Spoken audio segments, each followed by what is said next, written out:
Jim, good morning. Hey, Thomas. You mentioned on the radio just a moment ago that you would match any offer sheet that Elias Pettersson were to sign, and I just want to follow up on that. How important is it from your point of view to avoid that eventuality entirely, perhaps by getting the deal done before the 28th, just in order to protect your cap structure? I don't comment on contract negotiations. That's our philosophy here. But I would say, we've had some real good talks here lately, and, we'd like to try to get it done sooner rather than later, but I can't say it'll be done by the 28th. We'll continue to, talk to, his representatives, and when we get to a deal, you guys will be the first to hear about it. And sorry, I missed the format. I'm not sure if I get a follow-up or not, but I'm just going to shoot. What can you tell us and fans about how amateur scouting operations were impacted this season by cancellations, travel restrictions, travel budget issues, and on and on? How closely did you work with Todd on that? Well, it was a real difficult year for our scouts because of, the leagues, not playing, and then they'd start up and then they get shut down. It was hard to travel across the border, so it was a difficult year to scout that way. Todd and his group did an excellent job.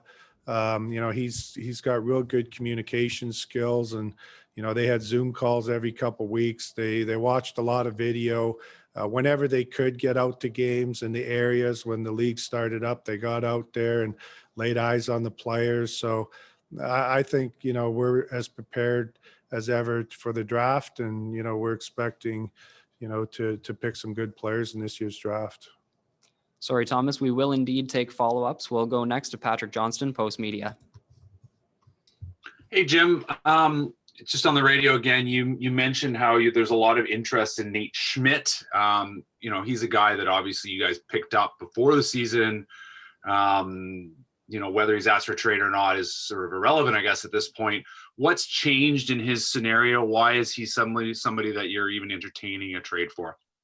Well, it just seems like for whatever reason, there's a lot of interest in him with other teams. So, we're not necessarily, we didn't put his name out there. Teams have, flown to inquire, and for somehow, when you talk to other teams, it gets out to the media. So, we'll continue to listen on Nate like we do all of our players that other teams call on. And if something makes sense, or we think, it's going to make our team better, or, we're going to look to do it. So Nate's not unlike, all of our other players, but it just seems like, for whatever reason, it's got out there more on him than some of the other guys. We look at Arizona, they've made another deal here where they're not giving up anything and they're just taking on a player with a contract, maybe needs a new start. Is that something you guys have discussed with somebody, say like Louis Eriksson or any other players that perhaps are on contracts that are uncomfortable now? Yeah, we've talked to teams, about that, and we're going to continue to talk to them, through the day and tomorrow and leading into the draft, and we'll just see where it ends up going. Okay, we'll take our next question here from Ben Kuzma with Post Media. Good morning, Jim. A couple from me regarding the draft. My first question is, it's a rarity in any draft to have offensive defensemen because of a supply and demand kind of criteria, and it's just a rarity. I'm just wondering, with available defensemen in the top 10 who fit that bill, how much is that going into your planning and what you're thinking of what you may or may not do tomorrow? Yeah, our philosophy, Ben, is to draft the best player available when we pick. So, at the 9th pick, there's some defensemen we really like. They may be there at 9. And then there's some forwards we really like too. So, when we pick at the 9th pick, we're going to take the best player we think's available at 9. You said earlier that at 9 and 41 in the first 2 days of the draft, that you're pretty confident that you're going to get 2 good players, whether they be a center and defenseman, whatever combination. Is that your thinking today as we get into tomorrow? Yeah, that second round pick, we're kind of, there's a bunch of guys we like, and we're not necessarily looking positionally. We're going to I think there's going to be more forwards available with that second pick probably than defensemen. So if there's one of those guys we like, and we like some defensemen that are going to be available in the second round too. So if one of those players are there, we're going to, I think we're going to, same as in the first round, in the second round, we're going to try to take the player we think is the best available player. Okay, moving along, we'll take our next question from Rob Williams, Daily Hive. Rob, go ahead.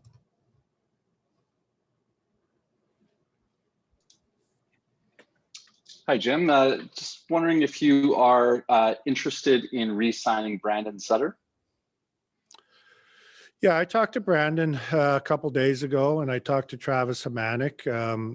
We have a lot of moving parts these next few days, but we do have interest in signing both of them. So, we're going to just see what this next couple days looks like as far as what we can do. And we've talked about internally about trying to bring those guys back. Also wondering what your goal is regarding your blue line heading into free agency. Do you feel the need to kind of change the mix of the types of players that you have on the back end? Yeah, I think we're going to try to be real active in free agency to, kind of add some guys with some size and strength. We've seen in the playoffs the teams that, had some bigger guys back there that, play a physical brand of hockey. They had success. And so I think that's something in free agency that we're going to be looking at. We'll go next to Chris Faber, Canucks Army.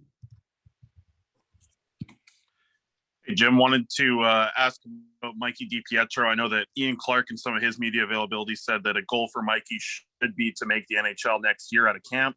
Is that something that you think is feasible for him, or because of the lost games last year, do you think he needs some AHL games before he can get into the NHL? Yeah, well, he didn't play a lot of games last year. So, if he comes into camp and he deserves to or earns a backup job, then he can be our backup goalie. But I think in a perfect world, we'd like to see him, be the goalie in Abbotsford and play, 60 games, 65 games for our group down there next year and get, lots of action. So he's available if we need him at any point during the season. And with the addition of Jason Dickinson, that brings a nice defensive line now to what looks like to be your third line. If he's centering that, is that kind of a good landing spot for Vasily Podkolzin as he comes in with his strengths in the defensive zone? I think so. In getting Jason Dickinson, he's a versatile player. Like he can, he's played the wing before, he's played center.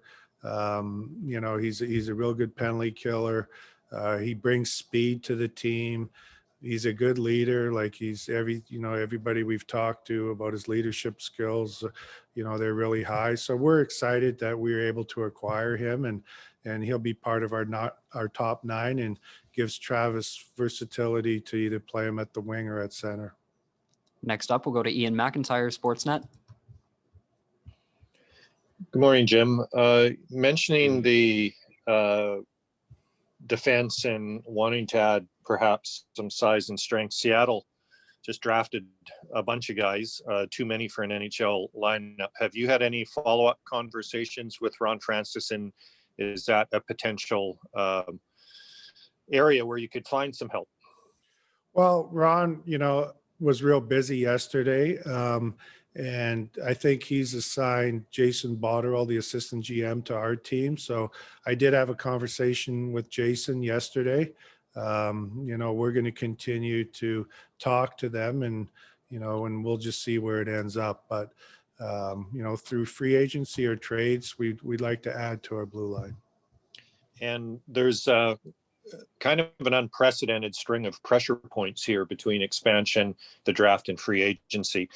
Do you feel like you need to get most of your work done on the roster in these couple of weeks, or do you look at the time frame as being everything up until the start of next season? I think it's up till the start of next season, Ian. I think this is a busy time here. This last, couple weeks and the next week to 10 days, we're going to be really busy. And, in a lot of years, that's where you can, add players that, are going to be part of your group moving forward and to start the season. So we're looking at a lot of different options, whether it be through trades, through free agency to improve our team. But we want to, add some players and be a competitive team next year. Okay, we'll take our next question from Farhan Lalji, TSN. Hi, Jim. You mentioned that you're still in discussions with Brandon Sutter. With Dickinson's arrival, where do you see Sutter fitting in your bottom six? Well, he's a veteran player. He's a good penalty killer. We'll just have to see. Like he can play center. With Jay Beagle coming back, he can play the wing. We'll see what happens here in trades the next couple of days. But we just think that he's an important guy in the room, and he's a good fit with our group already, and a good leader in our group. So we'll just see where it ends up. How much interest has there been in your 9th overall pick? Are you taking more calls than you're making on it? Yeah, there's been a lot of interest in the 9th pick. So we're listening. If we think something makes sense, and if we can add a player that kind of fits into our age group, we'll take a look at it. But I would say we're getting more calls on that 9th pick than we have in past years when we've had our picks. Next up, we'll go to Bick Nazar, Sportsnet 650. Hi, good morning, Jim. Thanks for doing this. When you were on Sportsnet 650 minutes ago, you mentioned you've given teams permission to talk to Jake Virtanen's agent. What is the context in which teams are allowed to speak to his agent? And is that in anticipation of like a buyout or interest in trade? Yeah, more of interest in trade. They just want to know, where his situation is right now. And so, we've given teams permission to talk to his agent, and they need to feel comfortable with the situation. So I don't know where it's going to end up, but I guess we'll see in the next 2 or 3 days. Transactionally, is he in any sort of limbo or anything like that, or are you allowed to trade or No. allowed to buy him out? Okay, thank you. Yeah, no, he's not in any sort of limbo. Okay, we have time for a couple more here. We'll go to Satyar Shah, Sportsnet 650. Good morning, Jim. Thanks for doing this. As far as you mentioned trades and you mentioned free agency and defenseman and free agency, would you say, based on how this market is kind of built up for forwards, that the best value might be trade to get forwards, whereas free agency, the value might be on defense? Yeah, I think that's fair to say. And, even with all the defensemen Seattle took yesterday, I think there's maybe an opportunity, that they're going to be moving some of those guys on. So we'll continue to have conversations with them, and there's some defensemen that are free agents that we really like, but we're going to work the trade market here the next 3 days and see where that goes too.